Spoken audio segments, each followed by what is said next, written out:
Good morning, ladies and gentlemen. This morning, have a presentation about our advanced the PWR, the technologies, and I hope I will make today the very nice beginning of today's meeting. I hope. My name is Ding Jian, as I'm from the CNNC, and also I am nowadays a subsidiary of CNNC. You know, maybe everybody knows that CNNC is China National Nuclear Corporation. My company is the CZEC, because that CZEC is the China Zhongyuan Engineering Corporation.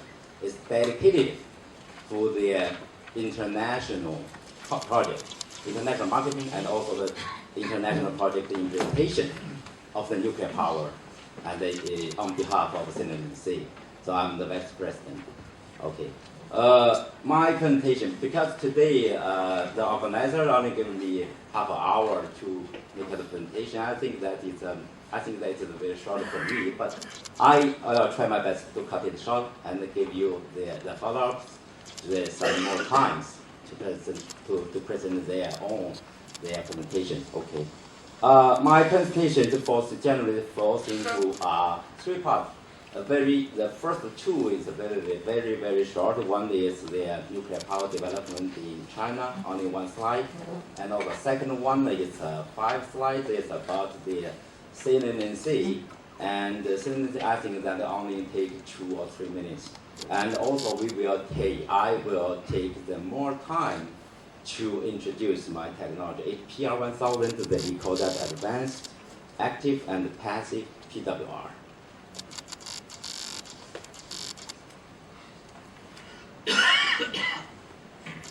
Okay, the first slide is the nuclear power in Chinese mainland. Okay, nowadays in China we have 28 units in operation, and with a capacity of 26 gigawatt. And also we now has 26 units under construction, and also with the capacity of the more than 25 gigawatt. And also we also have a plan by the end of 2020. Okay, we will have the nuclear power incorporation about 58 gigawatt, and also in the meantime we will have 30 gigawatt under construction. Okay. And the second slide shows that the very brief introduction of CNNC, China National Nuclear Corporation. Okay, and during the following 5 slides, I'd like to give you 2 views. What CNNC is. That's the first one. The second one is we'd like to serve all of the people all over the world. They want to build the nuclear facilities. Okay, what kind of services we can provide? Okay, the 2 views. For CNNC is a 100% state-owned enterprise, and founded in the year 1955, and also evolved from the former Ministry of the Nuclear Industry. Okay, and also for CNNC, nowadays we are an enterprise group that are engaged in the research and development, construction and operation of the nuclear power, and the nuclear fuel cycle, and the nuclear technology application. Okay. And also for CNNC in China, we are the main investor and the owner of the nuclear power plant in China. And also for CNNC is an exclusive nuclear fuel supplier in China. You know that in CNNC we can produce all the types of the nuclear fuel. You know, for the PWR and for the fast breeder, for the high temperature gas cooling, and for the heavy water reactor, and a lot of them. And also for CNNC is a supplier of the nuclear power engineering, construction and management, operation and maintenance, and lifetime technical services. Yeah. And nowadays in CNNC, under CNNC, we have more than 100 subsidiaries, and with employee more than 100,000. And for talking about the business for CNNC, we cover all all supply chain of the nuclear sectors, from the very beginning of the uranium mining, and to the conversion, enrichment, the nuclear fuel assembly fabrication, nuclear power plant, and also the spent fuel reprocessing, and also rapid waste treatment. Okay, and cover all the business. And this slide well shows for CNNC we can. That's why the second one, the view, I'd like to know that what kind of services CNNC can provide. We have the ability to provide the integrated solution. Okay, the first one is the nuclear power project. We have the nuclear advanced PWR technologies, and also we can have the various contract models. EPC, EPCM, BOT, BOO, PPP, you know that. For CNNC, we are also the investor, and we are the owner. We have the experience of that. And also, for the financial solution, you know that we can provide two types. So one is financial, one is equity investment. For the financial, we can get some government support. And also, we have the flexible financing options. And also, for the research and development, we can cooperate with you in the research and the design, and also we can have the research and the test facilities cooperatively, or we can use that, and we can build them together, and also you can use our own existing facilities. And also we have some industrial solution, that is the equipment supply, nuclear fuel supply, and we can realize the maximum localization ratio for the local companies, the local organizations. And also we have I think that is a very important one, is nuclear technology transfer. We guarantee that for our technology, we can provide the nuclear power technology transfer for the nuclear power and also for the nuclear fuel. And nowadays, in CNNC, the first slide shows the nuclear development in China. So CNNC, nowadays we have 14 units in operation with a capacity of 11 GW. And nowadays we have 8 units under construction with a capacity of 9, about 9 GW. Okay, nowadays. So for the last several slides, I show the nuclear power development in China, and also the main business and some views of the brief introduction of the CNNC. Okay, the following slides I will show the technology itself. We call that the HPR 1000. In China, we call it the Hualong 1, Chinese Dragon #1. Okay. For our nuclear power development in China, we have 2 lines. Okay, the upper lines that shows the self-reliant development from the very beginning of Qinshan 1 and Qinshan Phase 2, and also some construction of the CNP 1000 and the R&D of CP 1000, and also nowadays we have the advanced, we call them the Generation 3 nuclear power technology, the HPR 1000. And also we still have another line. We call that overseas introduction, imported from the very beginning. Larvae from France, and also Lingao also from France, and the VVER from Russia, and also EPR from France, and the AP 1000 from Westinghouse US. Okay, so when we developed our HPR 1000, we take some experience and take some ideas from our own technology, and also from some technology overseas. And also that's the roadmap of the HPR 1000 R&D. I will not take I will not present this in much detail because of the time limitation. And in the 19th, okay, we have the CMP 1000 is, we call that generation 2+. And after the CP 1000, this is a twin, it is we call the twin layout building, okay? And for the CP 1000, we call that generation 3 minus, okay? It's something like, but not reach the requirements, totally requirements of the advanced PWR, generation 3 PWR. So this is we call the CP 1000. Okay, after Fukushima accident, we upgrade our technology to ACP 1000, and nowadays we change the name, just change the name.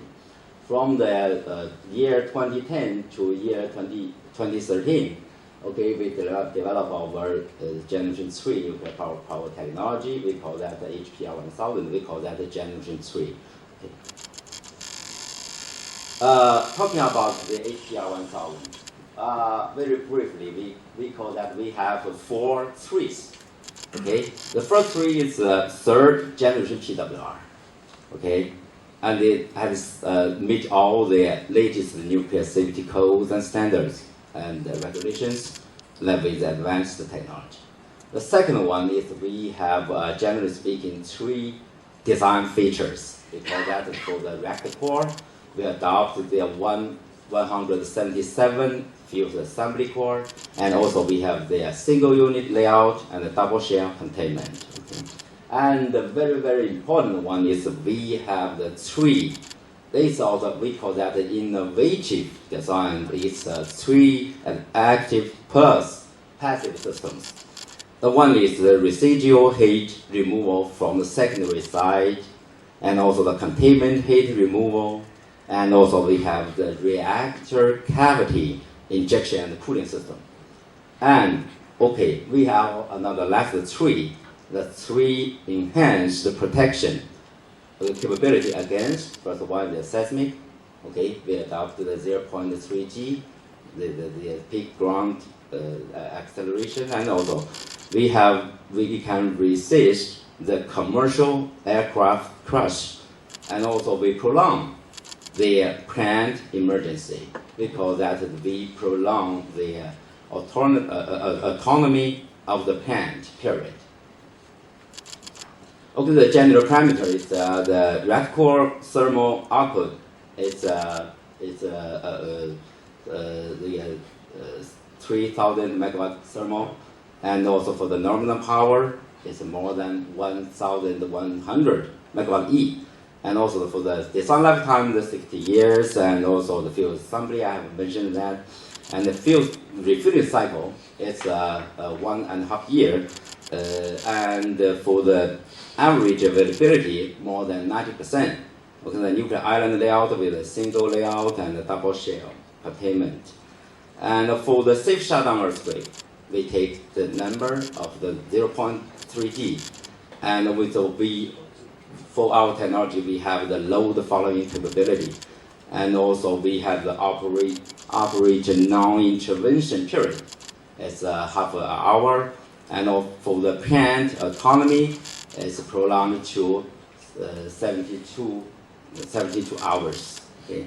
For the occupational exposure, those less than the 1 man saver and those per reactor year, and also for the CDF and LRF. For CDF, the less than 10 to the -6, and for the large release frequency, the less than 10, the 10-7. Okay. Nowadays we have started to build our demonstration projects, 2 in China and also 2 in Pakistan. So we started to build them last year in May and in March. So the design safety principles, okay, we adopt this. We meet all the principles. HPR design follows the defense in depth, okay, the fundamental, and also the redundancy, diversity, and independency of the structure, system, and components have been improved, okay. And also, we have integrated application of active plus and passive safety measures. for prevention and mitigation of the accident, for the accident of the design basis accident and also the beyond the design basis accident. Okay. So we have nowadays, based on the URD and EOR, so they have some fundamental, improvement of their defense in depth. Okay, nowadays we are following and meet all their requirements inside these sectors. Okay, so for the principle of the defense in depth, generally speaking, they have 5 levels. Okay, from the level 1. It's the normal operation, keep the stable operation, and reduce the deviation. And then all to the level 5, the implementation of the emergency plan and also mitigate radioactive consequences. Okay, for the upper 2 level, so we have the severe accident prevention measures, and for the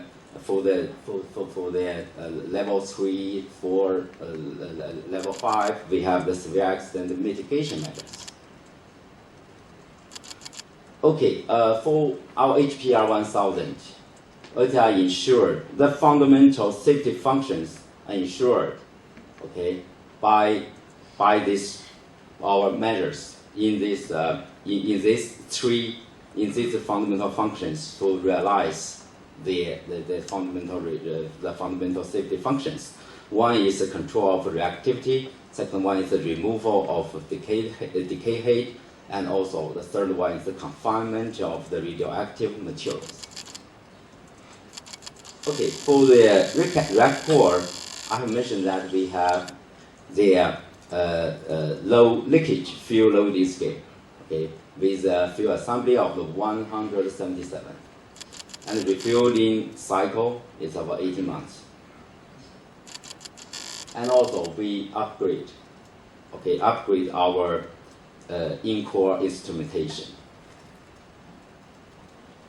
And that's a very important philosophy for us. We call that innovation. The active plus passive safety design. For the active design, it's proven, it's mature, and reliable. It's in the conventional. It's a conventional design. For example, for the PWR all over the world, almost the same. And for the passive, it's no need for power. Also, for the improvement of the nuclear safety, so we adopt the active plus passive philosophy. Okay. And we have this. We adopt that inside this emergency core cooling system, core residual heat removal, the cavity flooding and cooling. So we take this principle, we take this measure for the in-vessel retention. Okay, and also we have adopt that into the containment heat removal. And in this figure, all this in this picture, they are the red lines are all the active, and for the green lines are the passive. Okay, for example, for the emergency core cooling system, we have the active safety injection system, and also we have the passive one, the accumulator, and also for the containment heat removal, we have the active one, the trains that is we call the containment spree system, and also we have the passive one, the passive containment heat removal system, the passive one, and also for the LOCAM and for this kind of system, for this kind of accident. Okay, we have the injection system, and also we know the feed water, auxiliary feed water system. This is one the turbine-driven pumps, and also we have the electric with power-driven pump, and also we have the passive one here. Okay, and this one is cavity injection and cooling system. We call that the in-vessel retention scheme. Okay, we have the active one. We have the pump here. We have the system here. Take suction from the in-vessel, in containment refueling water tank, storage tank, and also we do have this one. It's a passive one. Okay. So the passive system are the backup to the active system. Okay, the safety features. Okay. Okay, that is not very much detail one. And also, I have mentioned that for the engineered safety features, they are dealing with the design basis accident. We call that we do have the emergency core cooling. We call that spray system, containment spray systems, and also we have the auxiliary feed water systems, and so on. And for the beyond design basis accident or the severe accident, we have a lot of the prevention and mitigation measures. Okay, I will show you here. We have the phenomena here on the left, and also we have the countermeasures on the right. For example, for the hydrogen detonation, we have the containment hydrogen combination system, and also to prevent the high pressure molten cross the ejection. So we have the fast depressurization system for the rat cooling system, and to deal with the long-term overpressure of the containment. So we have the passive containment heat removal system, and also we have the containment filtration and ventilation system. And to deal with the basement melt through, we have the direct cavity injection and cooling system, and something like that. To deal with the station blackout, we have the passive system here, and with the the plant autonomy, and also we still have some diverse power supplies, and also the other features. So we have the rapid pressure vessel, high point venting system, habitability design of the main control room, and also the severe accident management guidelines, and so on. And that is the plan layout. We take the single unit layout here. That is the react buildings. We have the field buildings, safeguard buildings, and the electrical buildings. And also we take, for this kind of buildings, especially for the safety related, to hold the safety related system and components, okay, we have to adopt the design philosophy of the physical separation. For example, for the safeguard building, we have two here. One is here, A is here, safeguard building A, safeguard building B. Okay, and also to be against the commercial aircraft crash. Okay, we have the APC shell for protection. Okay, for the inner containment shell, okay, it's a pre-stressed reinforced concrete with a leak-tight liner inside, and the outer one without it's just a reinforced concrete structure without the liners. Okay. And also we enlarged our free volume inside the containment more than 80,000 cubic meters, and also the long lifetime extended to the more than 60 years. And also we stand external events, the larger commercial craft crash and the tornado, missile, and also the explosion. Okay, outside.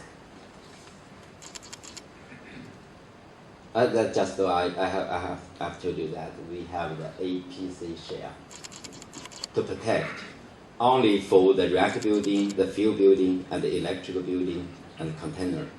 and also the electrical building containing the main control room. And I have just mentioned that we have the diversified the power sources. During normal operation, we have the turbine generator. We have 2 trains of the independent offsite power. And also, during the when we lose these 2 trains of independent offsite power supply, we do have the 2 trains of the diesel generator for each unit, and plus two emergency diesel generator, and also we have also additional one for backup. And during the accident of the station blackout, we have 2 station blackout diesel generator. Even for us, for the plant, lose all of the power, we do have the mobile diesel generator. And also for our design, we take all the feedback from the Fukushima accident. And also for the Fukushima feedback, there's some, we show you that some emergency core cooling system, and also the emergency steam generator feed water, and also spent fuel pool cooling, and also we have some the waste treatment system.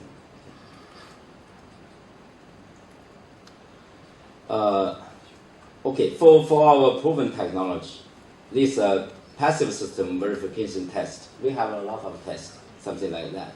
Okay, because of time limitation, I cannot mix that very much detail. I think you have the presentation in your hand.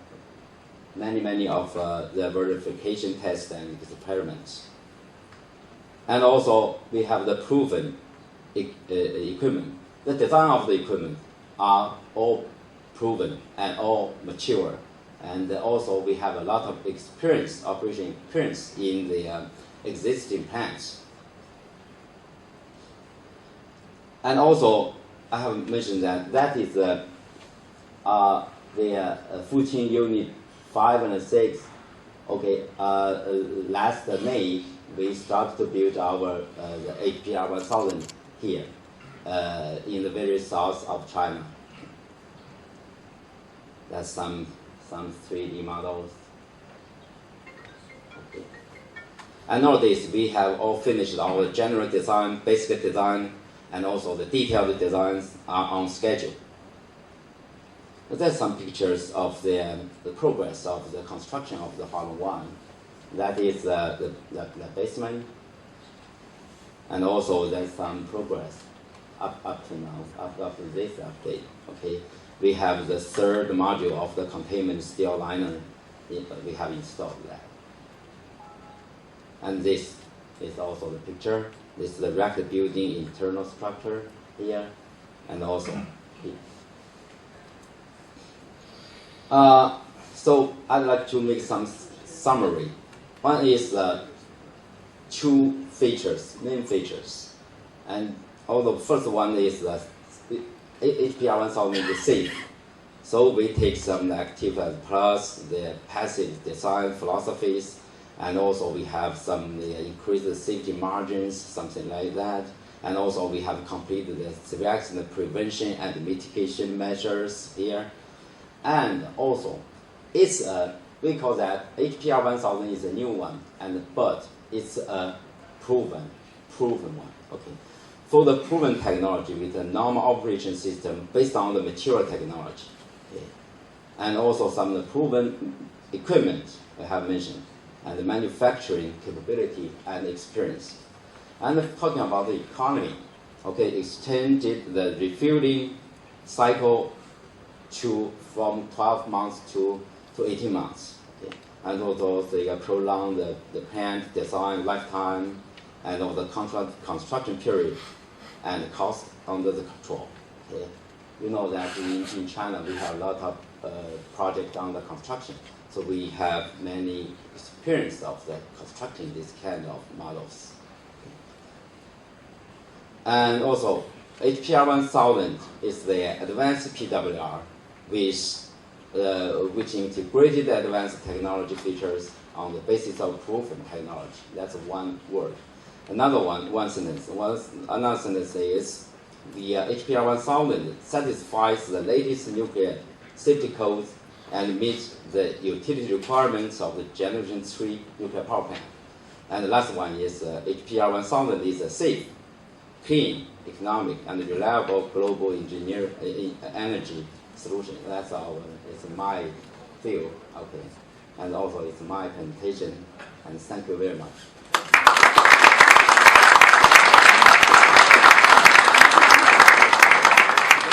If you have any questions, please feel free to ask.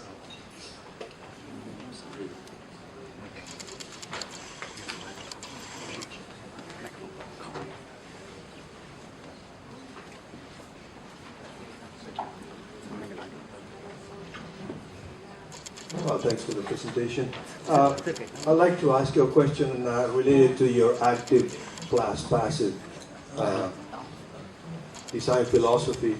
What are the postulated events under which you would not be able to rely on your passive systems and you would have to rely only on your active systems because you lost them?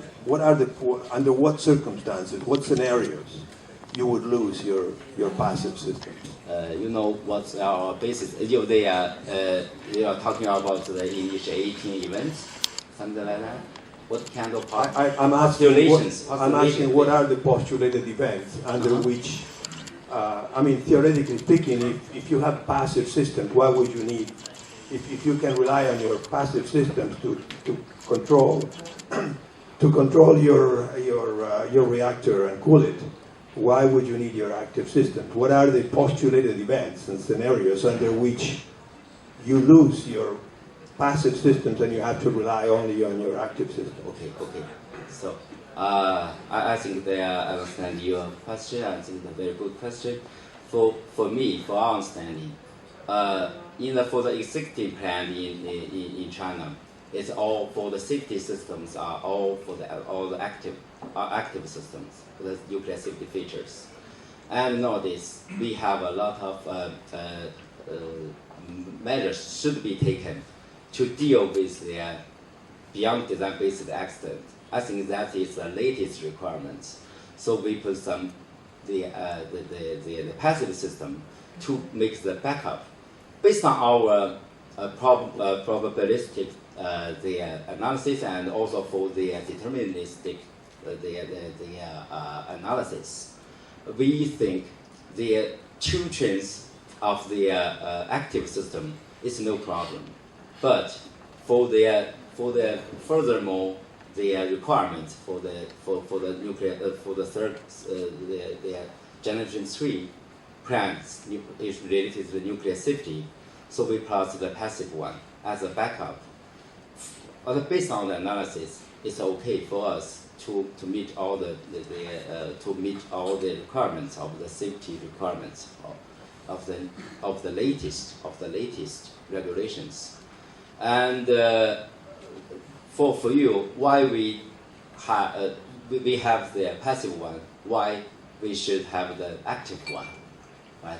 But based on the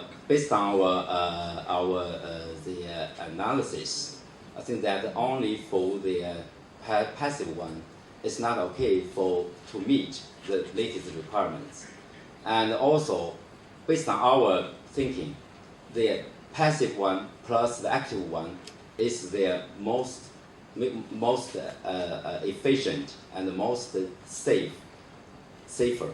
I think that much safer than the active or the passive one, all passive one. I don't think that, from my point of view, I think that it's reliable. I think that for reliable, it's plus there will be the active plus passive. I think that. Okay, I was just looking for specific cases. Okay. Thank you. Any further questions? One more over here.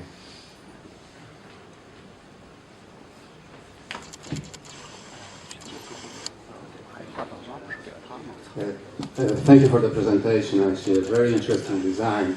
you outlined to us here this morning. And to be honest, in the passive features of the reactor, I see many features taken from the CANDU design, as a matter of fact, in terms of the passive systems only. I have one comment first and then a question. So the comment is, you presented also the fancy depth concept embedded in this reactor design. But I think this concept as presented doesn't properly reflect the design features of the reactor.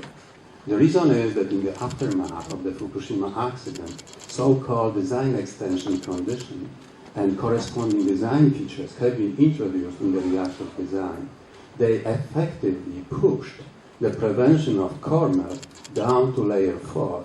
And in your presentation, you had many of those design features, design extension features, presented, which are introduced in the design. So that means that really it's safer than you presented in your description of the defense in the concept, because the prevention of core melt should be really in layer 4, not in layer 3. But it could be only the problem of the wording cues, and this is something what I observed, but it could be only my takeaway from your presentation. So that's a comment. And the question is, you are responsible for many reactors design which are in operation, and I just wonder if you have any plans to construct more CANDU units. CANDU. CANDU, yes. We have two CANDU units in Qingshan Phase 3. Yes, I know, but if there are any plans to construct more in the future. But I think that nowadays we are for CNNC, we just want to have a joint venture with CANDU Energy to push this kind of advanced fuel, the PHWR, the CANDU 6, CANDU 6 or EC6, and also advanced, we call the advanced fuel, the CANDU type power plant. Nowadays, we are pushing the government to build more inside China. Nowadays, I think that the potential site will be in the Zhejiang province. I think that maybe 5 years, less than 5 years, we will, because it's a very good compensation for the PWR and PWR the plants. Yes, thank you very much.